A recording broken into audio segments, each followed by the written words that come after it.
Another new series I want to start. Fanart Fridays. It's probably not Friday the day this video was posted, but it is Friday on the day of drawing.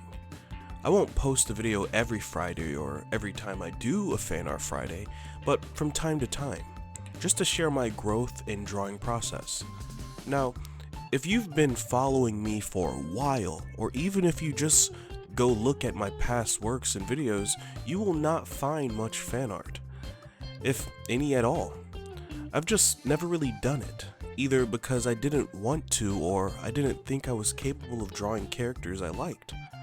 But after sketching and drawing a bunch of stuff outside of my comfort zone, I have come to realize that fan art would serve as a good opportunity to not only draw things for fun, but to also study and learn from different styles of art and artists. Since most characters I enjoy are drawn or animated, I can see how others have drawn them and take what I learn to my personal works. I put a bunch of characters I love on a random wheel spinner thingy and spun it 3 times, selecting the best one of those 3 options. Today was a Deadpool day. I actually forgot what the other 2 options were. Now, I've never drawn Deadpool, like, ever, so I started out extremely nervous and not knowing how to approach this. First thing I did was collect reference for Deadpool and possible poses, collected my favorites and figured out how I would lay them out on the page. First, I wanted to warm up by drawing his head at the top of the first page. One of the poses I picked was of some muscular male model, and I just figured, what a good opportunity to get a shirtless Deadpool, hopefully bring some personality and strangeness to the piece. It was also an excuse to not have to draw all of his gear and outfit right away.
Because I had to fit 2 poses on the page, I struggled a bit with their placements, and even on the poses themselves because they had to be worked into defined sections of the page without cutting off anything important. Another struggle I had was with the hands. As usual, hands are a struggle for me sometimes, and most of the time I settle for an abstract shape that looks like a hand. I'm doing studies, but it will take some time before I can understand how to illustrate fingers, especially on a small scale. After drawing the heads at the top of the page and getting the basic poses down, I was definitely more confident in my ability and wasn't too hurt by the amount of erasing and reworking I had to do. I hopped between different poses a bit as certain parts got confusing.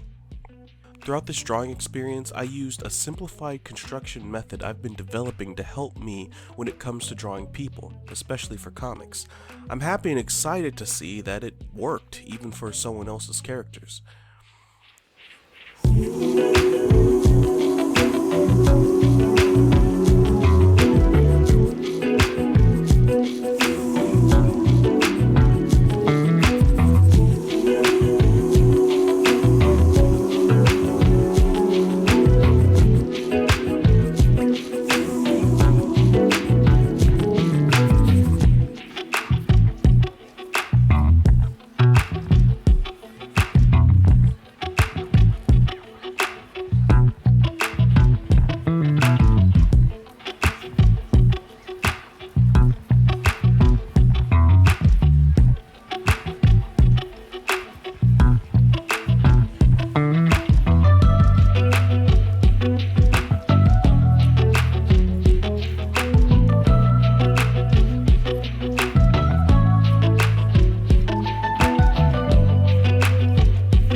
the second page, I wanted to put a full body drawing of Deadpool, or a full illustration. Something simple this time since it was my first time. I found a reference of a guy gaming and thought it would make a nice pose for Deadpool. Something not too serious. Looking back now, I can see that I was getting tired because I didn't erase as much as I did earlier and instead drew over some mistakes. The end result isn't terrible, but it could have probably been done better. No matter, I was having fun. Legs are another part of the body I'm having a hard time with, along with feet. I'm not going to avoid drawing them if I can help it. In time, I will better understand them. For now, I will do my best and use reference.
I'm probably going to ink these in another video, maybe with a bonus pose. Video would be too long or too fast if I did it now. For now, please enjoy my final pencils as I define and solidify details.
Well, I hope this video was enjoyed by at least one of you out there. If not, let us know what we could do better. If you know of ways we can level up our art skills, let us know that as well. And while you're down there, don't forget to subscribe. Until we meet again, welcome to Edenwick.